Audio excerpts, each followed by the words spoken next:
हमारे चैनल को सब्सक्राइब करें और बेल नोटिफिकेशन को ज़रूर दबाएं। ज्योतिष रतन लाइव चैनल के इस कार्यक्रम में दर्शकों आपका बहुत बहुत हार्दिक स्वागत। मैं हूं आचार्य पंडित सर्वदानंद शर्मा। मेरी ओर से भी आप सभी को बहुत बहुत प्यार भरा नमस्कार। आज मित्रों आपके साथ चर्चा जो करने जा रहे हैं हम, ये सितंबर का जो महीना आने वाला है 2020, उस सितंबर माह के राशिफल की चर्चा आपसे हम करेंगे। 12 राशियों के जातकों की, अलग अलग राशियों की चर्चा आपके साथ की जाएगी। और जैसा कि आप जानते हैं, जो हमारा तरीका है राशिफल की चर्चा करने से पहले हम आपको ग्रहों की जो वर्तमान में गोचर में स्थिति होती है उससे जरूर अवगत कराते हैं। हमारा ये मानना है व्यक्तिगत तौर पर कि इस विषय में आपको जानकारी हमारे विचार से बहुत आवश्यक है होना, कि ताकि आपको भी ये पता लग सके कि कौन से ग्रह इस समय गोचर में उनकी स्थिति क्या है, कहाँ उनका संचार हो रहा है, कब उनकी राशि परिवर्तन होगा, किस राशि से निकल करके किस राशि में जाएंगे, और कब वो अस्त होंगे, कब उदय होंगे, कब वक्री होंगे, कौन ग्रह किस ग्रह के साथ बैठेंगे, अपने शत्रु ग्रह के साथ, मित्र ग्रह के साथ। अब जो लोग इन चीजों को समझना नहीं चाहते हैं, तो यही कहा जा सकता है कि फिर तो ज्योतिष से संबंधित जानकारी प्राप्त करने में उनकी कोई रुचि नहीं है। लेकिन अगर थोड़ा सा भी आपको इस विषय में इंटरेस्ट है, शौक है, तो आपकी जिज्ञासा अवश्य इस ओर होगी ये जानने की कि ग्रहों की स्थिति क्या है इस माह। क्योंकि मुख्यतः जो भी हम ये राशिफल की चर्चा आपके साथ करते हैं, मेष राशि से मीन राशि तक, ये इन ग्रहों का ही जो परिणाम निकल करके आते हैं स्थिति के अनुसार, उसी की चर्चा आपसे करते हैं। ये ग्रह ही तो आपको फल देते हैं। तो इसीलिए इनके विषय में जानकारी होना, मैं समझता हूं, आप सभी जातकों के लिए आवश्यक है। तो चलिए आपके साथ जानकारी साझा करते हैं और ग्रहों की गोचर में वर्तमान में स्थिति के विषय में। तो सर्वप्रथम आरंभ करेंगे सूर्यदेव से। तो देखिए, सूर्यदेव जो हैं वो वर्तमान में अपनी स्वयं की राशि में चल रहे हैं। सिंह राशि जो इनकी अपनी स्वयं की राशि है, उसमें इनका संचार हो रहा है। लेकिन 16 सितंबर को ये अपना राशि परिवर्तन कर रहे हैं, और 16 सितंबर को ये अपनी स्वयं जो इनकी स्वयं की राशि सिंह है, वहां से ये निकल करके और जो कन्या राशि है उसमें, ये जो इनकी सम राशि है कन्या, उसमें इनका प्रवेश होगा। और जब ये कन्या राशि में प्रवेश कर जाएंगे तो इनकी युति जो है वो अपने सम ग्रह बुध के साथ बनेगी 22 सितंबर तक, सिर्फ 22 सितंबर तक, यानी कि 6 दिन, 7 दिन, 6 से मतलब 16 सितंबर से और 22 सितंबर तक बुध के साथ ये कन्या राशि में रहेंगे। अब क्यों रहेंगे? एक हफ्ते का ही समय ये क्यों हमने बताया? क्योंकि बुध जो है वो 22 सितंबर के बाद यहां से निकल जाएंगे। मंगल ग्रह वर्तमान में अपनी स्वयं की राशि मेष में उनका संचार चल रहा है, कर रहे हैं वो, और पूरे महीने ये अपनी इसी राशि में ही संचार करते रहेंगे। लेकिन ये 10 सितंबर को वक्री हो जाएंगे। वक्री का मतलब हम हमेशा आपको बताते हैं कि ये उल्टी चाल चलना आरंभ कर देंगे, और पूरे महीने ये वक्री ही रहेंगे अपनी स्वयं की राशि मेष में। अब आपसे चर्चा बुध ग्रह की करेंगे। तो देखिए, बुध ग्रह, जैसा कि अभी हम सूर्यदेव की जब चर्चा कर रहे थे, आपसे कह रहे थे कि उनका जो बुध के साथ युति होगा कन्या राशि में 16 सितंबर से 22 सितंबर तक रहेगा। तो वो इसलिए ही कह रहे थे क्योंकि अब बुध ग्रह जो हैं सिंह राशि में चल रहे हैं, लेकिन 1 सितंबर को ये पश्चिम में पहले तो उदय होंगे सिंह में चलते चलते, और 2 सितंबर को इनका प्रवेश हो जाएगा कन्या राशि में। 2 सितंबर को ये सिंह राशि से निकलेंगे, अपनी राशि परिवर्तन करेंगे और निकल करके स्वयं की राशि कन्या में प्रवेश कर जाएंगे। तथा 22 सितंबर को ये दोबारा फिर अपना राशि परिवर्तन करेंगे, यानी कि ये अपनी कन्या राशि से भी निकलेंगे 22 सितंबर को। और वहां से जब ये निकलेंगे तो ये तुला राशि में इनका प्रवेश होगा, जो कि इनकी परम मित्र राशि है, जहां इनका जो संचार है तुला राशि में फिर 22 सितंबर से लेकर और माह के अंत तक होता रहेगा। इसी प्रकार तुला राशि में यह बुध ग्रह की स्थिति रहेगी सितंबर के महीने में। अब आपसे गुरु बृहस्पति की चर्चा करेंगे। तो देखिए मित्रों, गुरु बृहस्पति जो हैं वो अपनी स्वयं की राशि में इस समय संचार कर रहे हैं, धनु राशि में, लेकिन वक्री अवस्था में संचार हो रहा है उनका। और वक्री अवस्था आपको अभी बता चुके हैं कि उल्टी चाल। तो क्योंकि गुरु बृहस्पति उल्टी चाल चल रहे हैं और अपनी स्वयं की राशि धनु में चल रहे हैं, और उनका इस समय जो वहां पर धनु राशि में साथ है, यानी कि युति बनी हुई है, वो किसके साथ है? अपने समग्रह केतु के साथ। उनके जो समग्रह केतु हैं वो भी उन्हीं की राशि धनु में ही उन्हीं के साथ विराजमान है।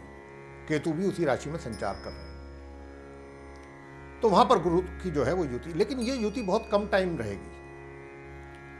इससे पहले तो आपको हम ये बता दें, युति की बात करेंगे, इससे पहले बता दें कि गुरु बृहस्पति जो कि अभी आपको हमने कहा कि वक्री चाल चल रहे हैं, ये 13 सितंबर को, इस महीने की 13 तारीख को सितंबर की, ये मार्गी होंगे। ये दर्शकों आपके लिए बहुत शुभ समाचार है गुरु बृहस्पति की ओर से कि 13 सितंबर को ये अपना सीधा चाल चलना आरंभ कर देंगे। और फिर इनकी जो युति है केतु के साथ अपनी राशि में धनु में, वो 23 सितंबर तक रहने वाली है सिर्फ। वैसे तो ये अपना पूरे माह इसी अपनी स्वयं की राशि में ही इनका संचार होगा, ये राशि परिवर्तन नहीं करेंगे। राशि परिवर्तन होगा केतु का, वो हम आगे आपसे चर्चा करेंगे। तो हमने कहा कि 13 सितंबर को ये मार्गी होंगे और इनकी युति केतु के साथ इस सितंबर महीने की 23 तारीख तक रहने वाली है, धनु राशि में, अपनी राशि में गुरु की। तो अब आगे आपसे चर्चा करते हैं शुक्र ग्रह की। देखिए, शुक्र ग्रह जो हैं वो 1 सितंबर से अपनी शत्रु राशि कर्क में प्रवेश करने जा रहे हैं, अपनी मित्र राशि मिथुन से निकल करके। ये कर्क जो है ये इनकी शत्रु राशि कहलाती है शुक्रदेव की। तो शुक्राचार्य जी जो हैं वो 1 सितंबर से अपनी राशि परिवर्तन करेंगे, मिथुन से निकलेंगे और शत्रु राशि कर्क में प्रवेश इनका होगा उदय एवं मार्गी अवस्था में। ना तो ये अस्त हैं, ना ये वक्री हैं, बिल्कुल उदय हैं, मार्गी अवस्था में, बिल्कुल एकदम सही स्थिति में है। और इसी महीने फिर ये दोबारा भी अपना राशि परिवर्तन करेंगे शुक्रदेव। ये इस महीने की, सितंबर महीने की 28 तारीख को ये अपनी शत्रु राशि कर्क से भी निकलेंगे और अपनी शत्रु राशि सिंह में प्रवेश करेंगे, यानी कि सूर्य के घर में प्रवेश करेंगे 28 सितंबर को शुक्र। शनि अपनी स्वयं की राशि मकर में, अपने घर में है, अपनी राशि में है, मकर राशि में है शनिदेव, लेकिन क्या है? वक्री अवस्था में है, उल्टी चाल चल रहे हैं। और पूरे माह इनका अपनी इसी राशि में ही संचार मकर राशि में चलता रहेगा। लेकिन 29 सितंबर यानी माह के बिल्कुल अंत में जाकर 29 सितंबर को ये मार्गी होने जा रहे हैं, यानी कि सीधी चाल चलना आरंभ कर देंगे। और दर्शकों, ये भी आपके लिए शुभ समाचार है। शनिदेव की स्थिति अपने घर में 29 सितंबर से काफी मजबूत होने जा रही है। बहुत अच्छे फल आप लोगों को प्राप्त होंगे शनिदेव की तरफ से। किस रूप में होंगे, कैसे होंगे, उसकी चर्चा हम अलग अलग राशि के जातकों से जो आप किसके साथ करेंगे आपको पता लग जाएगा। अब आगे आपको हम राहु के विषय में बताने जा रहे हैं कि राहु ग्रह जो है ये वर्तमान में अपनी जो इनकी उच्च राशि है मिथुन, उसमें इनका संचार हो रहा है। लेकिन इस माह की 23 तारीख को ये भी राशि परिवर्तन करेंगे और 23 सितंबर को ये अपनी उच्च राशि मिथुन से निकल करके इनका प्रवेश कहां पर होगा? अपनी परम मित्र राशि वृषभ में। यानी कि शुक्र के घर में। और लगभग 1.5 वर्ष के बाद ये अपना राशि परिवर्तन कर रहे हैं राहु। पिछले 1.5 वर्ष से ये इस मिथुन राशि में ही थे। तो राहु, मैं यहाँ पर एक विशेष तौर पर राहु की ही बात कर रहा हूँ, बाकी 8 ग्रहों की नहीं कर रहा हूँ। कि देखिए राहु जो हैं, क्योंकि मिथुन राशि में जैसा हमने कहा कि उच्च के होते हैं, तो इन्होंने मिथुन राशि के जो जातक हैं, राहु ने उनको बहुत लाभ उनसे प्राप्त हुआ है राहु से। मिथुन राशि के जो जातक हैं उनको, बाकी 8 ग्रहों की बात नहीं कर रहे हैं, सिर्फ राहु की।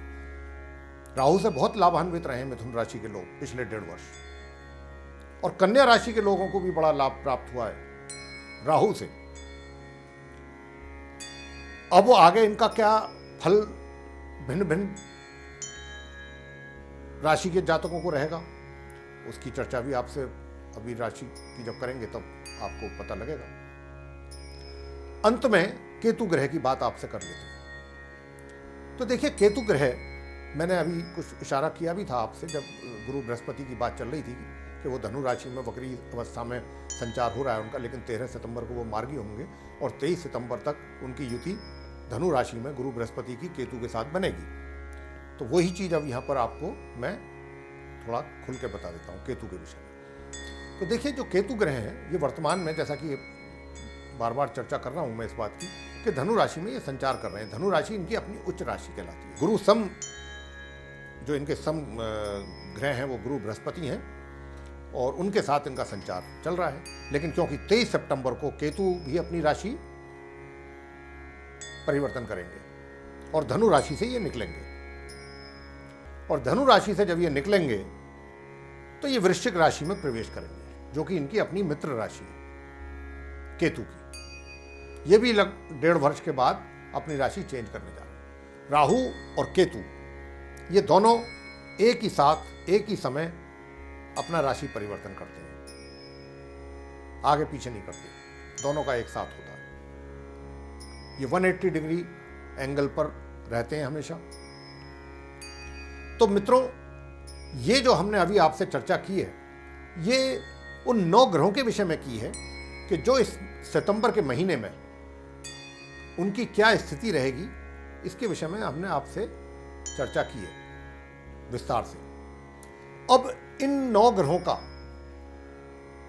जो हमने एनालिसिस किया है, विश्लेषण किया है, और करने के बाद ये निष्कर्ष पर पहुंचे हैं कि 12 राशियों के जातकों को किस किस रूप में ये ग्रह, 9 ग्रह क्या क्या फल देने जा रहे हैं इस माह, उसकी चर्चा हम आपसे करेंगे एक एक राशि की। अब मित्रों, आपके साथ हम चर्चा करना है जो मिथुन राशि के जातक हैं, ये सितंबर का जो महीना है 2020 उनके लिए कैसा रहने वाला है। तो देखिए, ग्रहों की चर्चा तो हमने आपसे पहले कर ही दी है। बाकी हमारे पीछे जो आप चार्ट देख रहे हैं, इसको देख करके भी आपको अंदाज़ा लग जाएगा कि कौन ग्रह जो हैं किस स्थिति में हैं, किस घर में बैठे हैं। ये आप ही की सुविधा के लिए चार्ट हम लगाते हैं, तो इसे देख करके भी आप जान सकते हैं। तो आइए सर्वप्रथम आपसे चर्चा करेंगे आपके व्यवसाय को लेकर के कि मित्रों, इस माह भी आप मिथुन राशि के जो जातक हैं उनको अपने व्यवसाय यानी रोजगार या फिर व्यापार में जो थोड़ी बहुत समस्याएं चल रही थी, वे इस माह के उत्तरार्ध तक बनी रहने वाली हैं।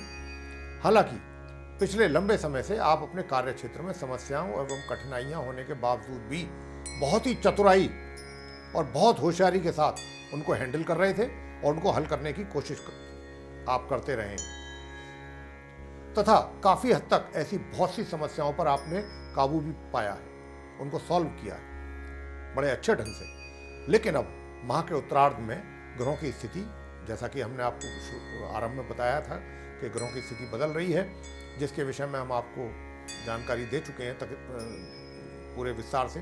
तो कहने का भाव यह है कि इस माह के उत्तरार्ध से ही आपके साथ चल रही समस्याओं में अपने कार्य क्षेत्र में सुधार होता दिखाई आपको देगा और समस्याओं का धीरे धीरे अंत भी होगा। लेकिन आपको, क्योंकि ये जानते हैं कि आपके ऊपर शनि की ढैया का भी प्रभाव बना हुआ है, तो उसके कारण मन में थोड़ी बहुत चिंता या तनाव आपके रह सकता है बिना किसी कारण के भी। अब आने वाले समय में आपको अपने ज्ञान और योग्यता का भरपूर प्रदर्शन करने का अवसर अपने कार्य क्षेत्र में प्राप्त होगा। इस बात का ध्यान रखिएगा, बड़ी महत्वपूर्ण बात कह रहे हैं। और साथ ही उसके लाभ भी आपको प्राप्त होंगे। और जैसा कि मैंने कहा कि माह के अंत से परिस्थितियों में निरंतर सुधार होगा, उसी का यह परिणाम होगा। वित्तीय स्थिति, वैसे इस पूरे माह आपको आय तो होती रहेगी, लेकिन माह के मध्य से उसमें या तो कुछ रुकावट पैदा हो सकती है या फिर कुछ उसमें कमी हो सकती है आय में। इस माह आपको विशेष रूप से सुख सुविधाओं का लाभ प्राप्त होगा।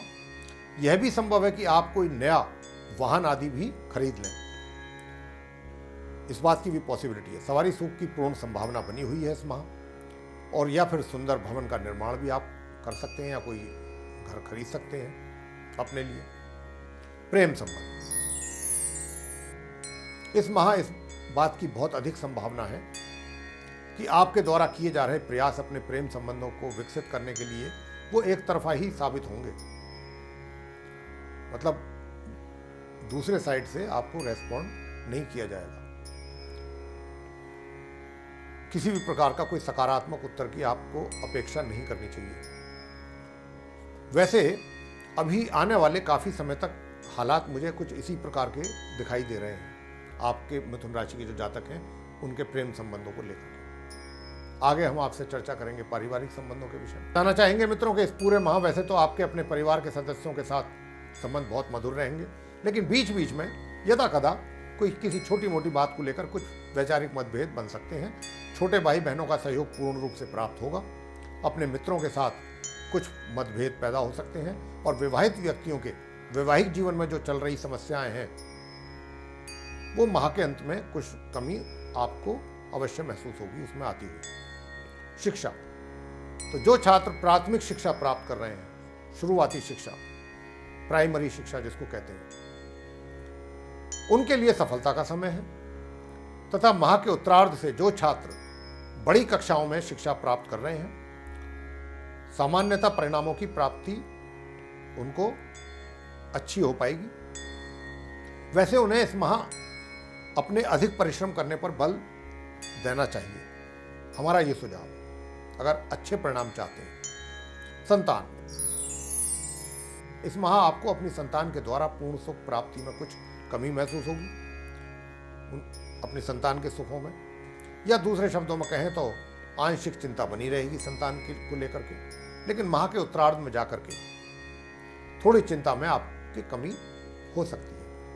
स्वास्थ्य कैसा रहेगा? वैसे माह के आरंभ से और उत्तरार्ध तक स्वास्थ्य सामान्य रहेगा, छोटी मोटी शारीरिक समस्या के अतिरिक्त। लेकिन माह के उत्तरार्ध से और अंत तक का जो समय है ये आपके स्वास्थ्य को लेकर के सही नहीं है, बिगड़ सकता है स्वास्थ्य आपका, तो इस बात का ध्यान रखिएगा। कौन से ऐसे सरल उपाय करें, आसान उपाय, कि जिनसे ये इस माह जो छोटी मोटी ये समस्या जो आ रही हैं, परेशानियां आपके जीवन में, ये दूर हो सके। तो देखिए, जैसा कि हमने बताया था कि शनि की ढैया से आप प्रभावित हैं, तो सर्वप्रथम तो शनिवार के दिन संध्या काल में शनिदेव के मंदिर में जाकर के सरसों के तेल का दीपक जलाएं। सरसों का तेल शनि महाराज की प्रतिमा के ऊपर चढ़ाया जाए और नज़र अपनी नीची रखें, नज़र उनके चेहरे को ना देखें, और वहीं पर बैठ करके पश्चिम की ओर को मुंह करके शनि चालीसा का पाठ करें, शनि स्तोत्र का पाठ करें, या शनि के मंत्रों का जाप कर सकते हैं। ओम शम शनिश्चराय नमः एक माला कम से कम ये शनि का जरूर करना है प्रत्येक शनिवार। और हनुमान चालीसा का पाठ नियमित रूप से करना है, नियमित रूप से। तथा मंगलवार के दिन हनुमान जी को लड्डुओं का, मीठे लड्डुओं मतलब जो होते हैं मोतीचूर के, उनका प्रसाद चढ़ाएं। तथा उनकी प्रतिमा के सम्मुख भी सरसों के तेल का दीपक जलाना ना भूलें। और तीसरा बड़ा महत्वपूर्ण उपाय, आवश्यक उपाय आपके लिए, श्री लक्ष्मी सूक्त का पाठ नियमित रूप से करना है। फिर देखिए आपके जीवन में कितने परिवर्तन आ जाते हैं।